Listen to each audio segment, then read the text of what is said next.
Mikat na naman ang araw kaya marami na naman tayong kaganapan. At siguradong meron na naman tayong pag-asa na matupad ang mga pangarap natin. Nasubukan nyo na rin po ba ito at may nakapagsabi na rin po ba sa inyo na nakakapagpagaling ng sakit ang tubig na nagmula sa puno ng saging? Isa sa mga miyembro namin sa simbahan ay halos 3 buwan na nga siyang naghihirap sa sakit niya na acidic at ulcer. Sa tagal nga na nakakaranas siya ng hirap dahil sa sakit niya na yon at sa dami na ng gamot na nasubukan niyang inumin para lang gumaling siya at hindi maranasan yung sakit, na minsan ay dumadating sa punto na halos hindi niya na rin alam kung ano ba ang gamot na dapat niyang inumin para lang gumaling na siya. Halos hindi niya na nga rin alam kung ano ang dapat niyang kainin para lang hindi matrigger ang kanyang acid. Pag acidic kasi ay maraming bawal kainin, kaya sa konting pagkakamali mo lang sa pagpili ng pagkain ay talagang sasakit nga ang sikmura mo na parang hindi mo na nga makontrol ang sakit nito. Kaya hindi rin siya nakakakain ng maayos at madalas rin ay nagugutuman siya hanggang sa nanghihina na yung katawan at mga buto niya, hanggang sa umabot na nga rin ang pagka-stress niya at nagkaroon na rin siya ng anxiety dahil palagi niyang iniisip na parang pabigat na siya sa pamilya niya, dahil iniisip niya na hindi siya nakakatulong kaya pakiramdam niya ay parang pabigat na siya. Siguro nga ay makaka-relate dito yung may mga sakit na acidic. Nakaramihan sa kanila ay nakakaranas ng pananakit ng sikmura, pangangalay ng katawan at panghihina ng mga buto na halos 6 na buwan nilang dinadanas yung sakit. Yung iba pang araw ay halos 1 taon. Minsan nga halos maubos na yung pera natin sa kakabili lang ng gamot para lang gumaling tayo. Kaya sino ba namang hindi mamomroblema at sino ba namang hindi mai-stress kapag may ganong sakit na halos hindi na gumagaling? Sa video ko po na ito ay makikita nyo na nagputol ako ng puno ng saging at binutasan ko sa gitna ng katawan nito. Bali tinakpan ko nga lang ito at sinigurado ko na walang makakapasok na insekto. Bali hihintayin ko nga lang yun ng buong magdamag. Sa buong magdamag kasi na yun ay makakapag-create nga siya ng tubig na nagmula sa puno ng saging na kung tawagin sa amin ay saha. Bali eto nga po pala muna yung kaganapan ko nung kinabukasan na. Pagkagising ko ay naghanda nga muna ako ng makakain ko para sa umagahan at nagpitas na rin ako ng gulay na dadalahin ko kila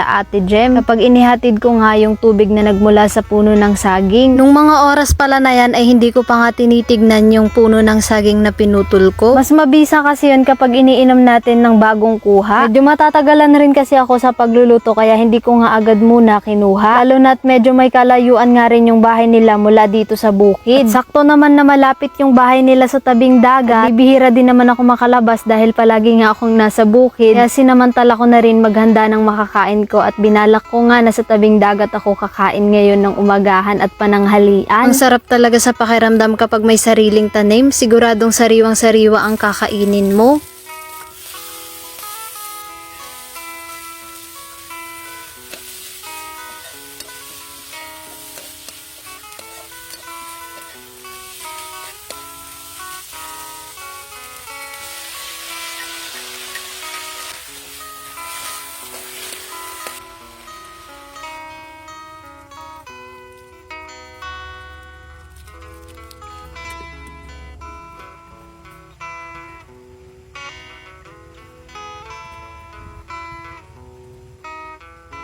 O diba, napakasimple lang nung niluto ko at madali lang din lutuin at higit sa lahat ay siguradong masustansya at magiging healthy ka. Dito talaga sa amin sa bukid ay basta-basta na lang tumutubo ang mga ampalaya kung saan-saan. Kaya yung ampalaya na yan na kinukuhanan ko ng dahon ay basta na nga lang din yan tumubo dyan sa may puno ng bayabas na katabi lang din ng pinaglulutuan ko. Kaya ayan no, napakalapit lang, pagpitas ay diretso luto na agad. Baka nga po pala magtanong ba't hindi ko muna hinugasan yung talbos ng ampalaya. Naku, hindi po uso yan sa aming mga probinsyana at probinsyano. Basta kasi umulan kinagabihan ay diretso luto na talaga yan. Wala nang hugas-hugas. Naalala ko nung nabubuhay pa yung mama ko kapag inuutusan niya akong kumuha ng malunggay ay diretso luto na ngayon. Wala nang hugas-hugas dahil umulan naman daw kinagabihan. Kumbaga sa aming mga taga-probinsya, lalo pagdating sa pagkain ay natural lang. Naku, kung sakit po yung iisipin nyo dahil marumi yung kinain namin dahil hindi namin hinuhugasan yung mga dahon-dahon na nakukuha namin sa bukid. Alam nyo po, sa rami naming magkakapatid, 17 kami magkakapatid, ni wala man lang pong may sakit sa amin katulad ng mga cancer o yung malalalang sakit na halos hindi na nga magamot. Minsan nga po kung sino pa yung sobrang linis sa sarili, sila pa yung nagkakasakit ng malala. Ayan, at dahil tapos ko nang magluto at naigayak ko na rin yung dadalhin kong gulay, titignan ko na nga itong ginawa ko kahapon. Sa pagkuha ko nga ng tubig nito ay gagamit ako ng salaan at panalok at kumuha na rin ako ng malinaw na baso. At syempre, yung magiging lagayan ng kukunin kong tubig o katas ng puno ng saging. Ayan, at bubuksan ko na nga. Nung unang tingin ko nga dyan, akala ko walang laman. Kasi hindi nga halata nung may plastic pa. Pero nung pagbukas ko nga, ayun, napuno nga ng tubig.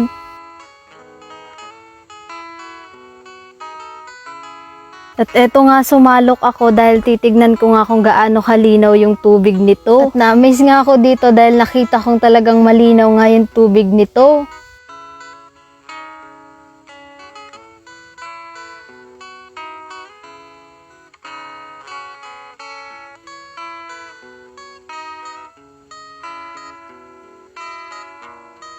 Syempre dahil excited nga ako dito sa gawa ko, kaya ayan, titikman ko nga. Ang ginawa ko kahapon na, ayan, tinry kong gawin kung pwede mag-create talaga ng tubig yung puno ng saging. Kasi ito yung humingi ng favor yung ka-churchmate namin, yung asawa ng pastor namin. Na kung pwede daw, gawin ko to at yung tubig niya, kunin ko para dun sa anak niya na may sakit.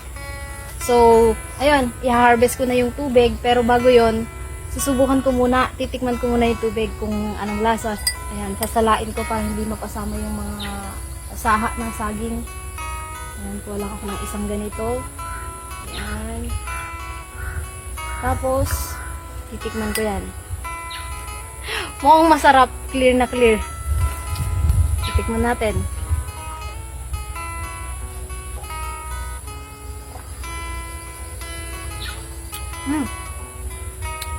Para rin lang siyang sabaw ng niyog.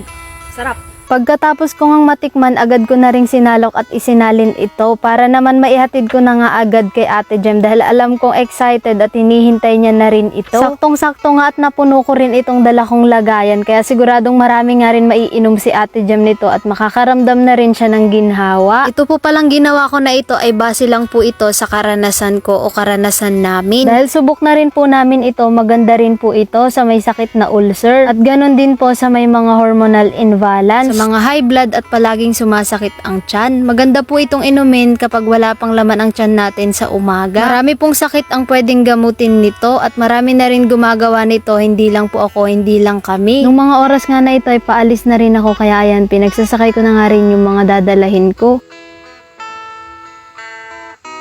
Eto nga, nakarating na rin ako sa kanila. Tignan nyo naman yung bougainvillea nila dito. O, pinagpahala sa bulaklak. Napakaganda. At eto nga, naibigay ko na kay Ate Jem yung katas ng puno ng saging. At ayan nga, iinom na siya para matikman ito. At dito nga ay maririnig nyo kung anong magiging reaction niya dito.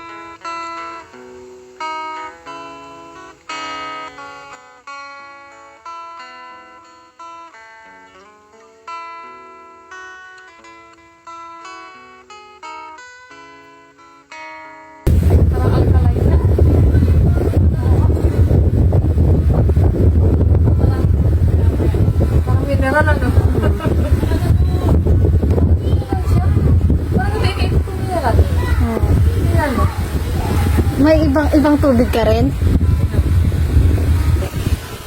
Pero mas masarap yung lasa nito. Yung saging. Ang sarap naman pala nito. Ano ito, saging ng saba? Oo. Kahit anong puno ng saging pwede. Nagkikreate siya ng tubig.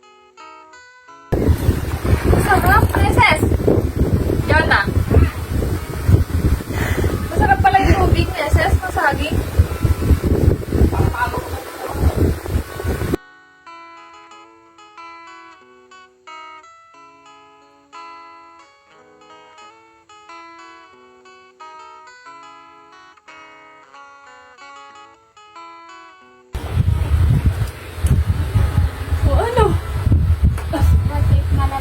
Oo.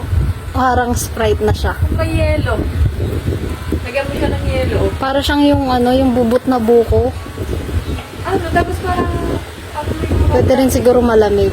yung ramdam mong malinis. Ayan, at sinalin na nga ni Ate Jem para naman bukas pag naghatid nga ulit ako ay may paglalagyan ulit ako. Yung mga oras nga na ito ay paalis na rin ako at eto nga, tignan nyo, nakita ko nga yung tanim nila dito. O, bali tanim nga ito ni Ate Joanna, nakapatid ni Ate Jem. Ang galing niya nga rin magtanim, sa pasulang ito pero nakapabuhay nga siya at ayan, may bunga na nga din. Dito nga ay may tanim din silang kamote o kahit maunti, malaking tulong na rin yan, pati talong. Nakakatuwa lang dahil kahit ang liit-liit lang ng space nila dito sa harap ng bahay nila ay nakakapagtanim nagtanim nga rin sila o malaking tipid na rin yan. Dumiretso na nga rin ako dito sa tabing dagat dahil oras na nga ito ng pananghalian at hindi pa nga rin ako kumakain ng umagahan kaya gutom na rin ako nung mga oras na yan. Nako, siguradong mauubos ko yung baon ko na niluto kong gulay dahil napakaganda ng view. O, tignan nyo naman. Nilagay ko lang din pala yung kanin at ulam sa plastic para wala nang masyadong hugasin. Tara, samahan niyo po akong kumain dito sa tabing dagat. O, napakaganda nga po ng view. Tapos ang sarap pa ng pagkain natin. Masustansyang gulay. Tapos sariling tanim pa natin. Sarap talaga mabuhay sa probinsya. May simpleng buhay, tahimik at malayo sa gulo at wala ring polusyon masyado.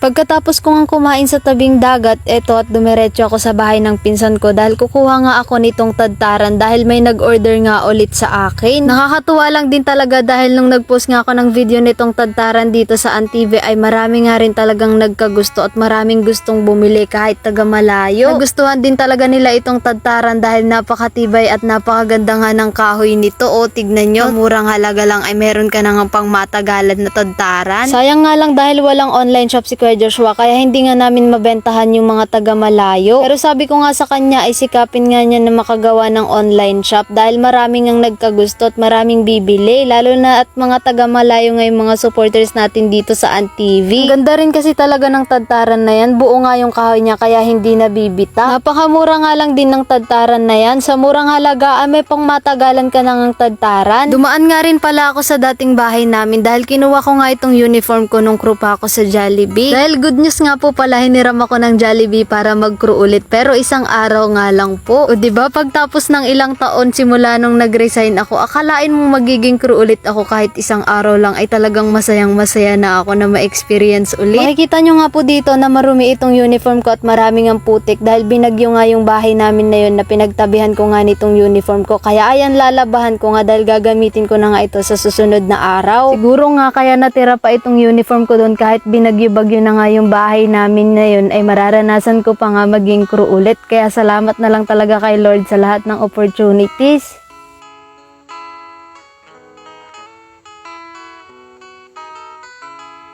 At eto nga, isingit ko ulit itong hanger na ginagamit ko na kahit anong baluktot mo ay hindi nga napuputol o hindi nga nasisira. Ito nga yung hanger na sobrang nagtrending din sa TikTok at napakarami nga din bumili kaya maraming salamat po sa lahat. Sana nga po ay marami pang magkagusto at marami pang bumili dahil napakalaking tulong po talaga nun sa akin.